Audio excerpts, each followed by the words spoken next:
Column ಜ್ಯೋತಿಂದ್ರಾದಿ ಚಿತ್ತವದನಂ ವಿಭುಜಾಭಿರಾಮಂ ನಾರಾಯಣಮಾನ ವರಹೇಮವಟ Prakasam ಶ್ರೀರಂಗನಾಯಕಂ ಕಲ್ಯಾಣಿ ಚಿತ್ತೆ ಶ್ರೀ ವಿಕನಸ ಮಹಾಗುರುವೇ ನಮಃ ರಂಗನಾಥ ಪರಬ್ರಹ್ಮಣೇ ನಮಃ. ಹರಿ ಓಂ.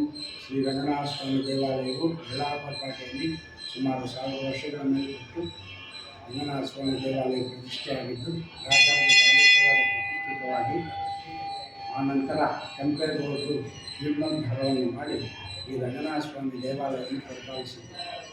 ಆನಂತರ ಕೆಂಪೇಗೌಡರು ಇಲ್ಲಿ ಮುತ್ಯಾಲಪೇಟೆ ಅಂತ ಹೆಸರಿಟ್ಟು ಇಲ್ಲಿ ಎಲ್ಲ ವಿಧವಾದ ರೇಷ್ಮೆ, ಚಿನ್ನ, ವಜ್ರ ಮತ್ತು ವೈಡೂರ್ಯ ವ್ಯಾಪಾರಗಳನ್ನು ಮಾಡಿ ಇಲ್ಲಿಂದ ಬೆಂಗಳೂರು ನಿರ್ಮಾಣಕ್ಕೆ ಶುರು ಮಾಡಿದರು.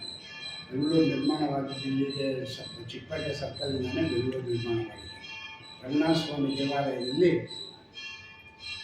ಚೈತ್ರ ಮಾಸದಲ್ಲಿ ಬ್ರಹ್ಮರಥೋತ್ಸವ ನವಾನ್ವಿತವಾಗಿ, ಶ್ರಾವಣ ಮಾಸದಲ್ಲಿ ನಿತ್ಯೋತ್ಸವ, ಧನುರ್ಮಾಸದಲ್ಲಿ ಧನುರ್ಮಾಸ ಪೂಜೆಯು ವಿಶೇಷವಾಗಿ ನಡೆಯುತ್ತದೆ.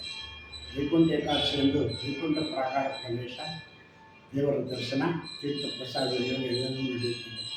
ಶ್ರೀ ಸ್ವಾಮಿಯವರಿಗೆ ಎಲ್ಲ ವಿಧವಾದ ಆರಕೆಗಳನ್ನು ಮಾಡಿಕೊಂಡು ಇಲ್ಲಿ ಸ್ವಾಮಿಯವರಿಗೆ ಪವಾಡಗಳು ನಡೆದಿಲ್ಲ ಸ್ವಾಮಿ. ಪವಾಡ ಎಲ್ಲ ವಿಧವಾದ ಆರಕೆಗಳನ್ನು ಮಾಡಿಕೊಂಡು ಮಕ್ಕಳಿಲ್ಲದವರು, ದೀರ್ಘವ್ಯಾಧಿ ಇದ್ದವರು ಹಾಗೂ ಮದುವೆ ಆಗದೇ ಇದ್ದವರು ಬಂದು ಸ್ವಾಮಿಯವರಿಗೆ ಅಡುಗೆ ಮಾಡಿಕೊಂಡು ರಥೋತ್ಸವದಲ್ಲಿ ಬಾಳೆಹಣ್ಣು, ಉಪ್ಪು, ಮೆಣಸು ಹಾಕಿದ್ರೆ ಅವರ ಇಷ್ಟಾರ್ಥಗಳು ನೆರವೇರುತ್ತದೆ. ಶ್ರೀ ಸ್ವಾಮಿಯವರಿಗೆ ಏಕಾಂತಾಗದ ರೀತಿಯ ತ್ರಿಕಾಲಾರ್ಚನೆಯು ನಡೆಯುತ್ತದೆ. ಪವಾಡಗಳಲ್ಲಿ ಇಲ್ಲಿ ಸ್ವಾಮಿಯವರಿಗೆ ಬಹಳವಾದ ಪವಾಡಗಳು ನಡೆದಿವೆ. ಬಹಳ ಜನರಿಗೆ ಅತ್ಯಂತವಾಗಿ ಮದುವೆಗಳು, ಮಕ್ಕಳು ಹಾಗೂ ವ್ಯಾಧಿ ನಿವಾರಣೆಯೂ ಆಗುತ್ತೆ.